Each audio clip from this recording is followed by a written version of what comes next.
called slow dance. Have you ever watched kids on a merry-go-round or listened to the rain slapping on the ground? Ever followed a butterfly's erratic flight or gazed at the sun into the fading night? You better slow down. Don't dance so fast. Time is short. The music won't last. Do you run through each day on the fly? When you ask, how are you, do you hear the reply? Do you lie in your bed with the next 100 chores running through your head? Elizabeth Mitchell, Art Testani.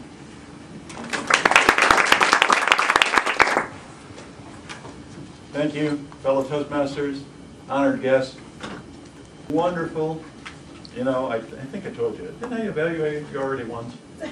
I can remember talking so much about that natural vocal. You are natural. You've got vocal variety built in your DNA with that Kentucky accent. It's unfair to us who had to learn it over time. But in evaluating you, I wanted, first of all, to comment each and every one of you that speech number 6, the purpose of which is to use the voice that is pleasant to listen to with proper balance of volume, pitch, and rate. Use pauses to enhance. Use your voice to reflect and add meaning. And I think you demonstrated that very, very effectively. I mentioned early on that you had this homey, natural delivery that I could never attempt to emulate or demonstrate. Clearly you were audible in your delivery, well versed on your subject matter. You demonstrated nice hand gestures, which were not part of this assignment, but as a Toastmaster, you're showing that you're using those skills that we work on through the club and our various speeches, etc.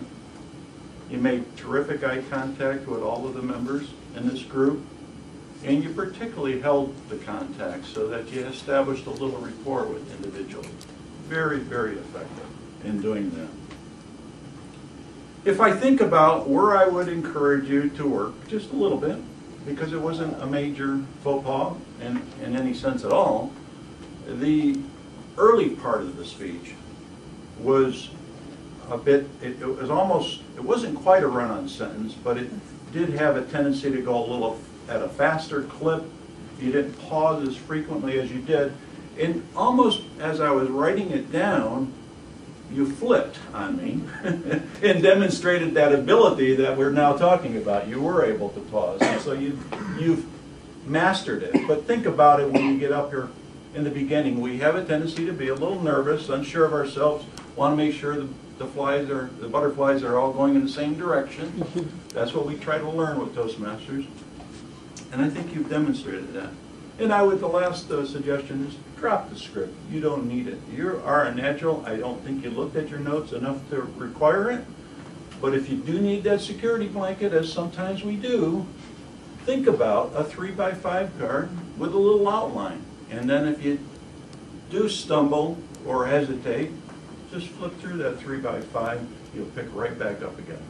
Terrific speech. Enjoyed it very much. And thank you again for sharing it with us.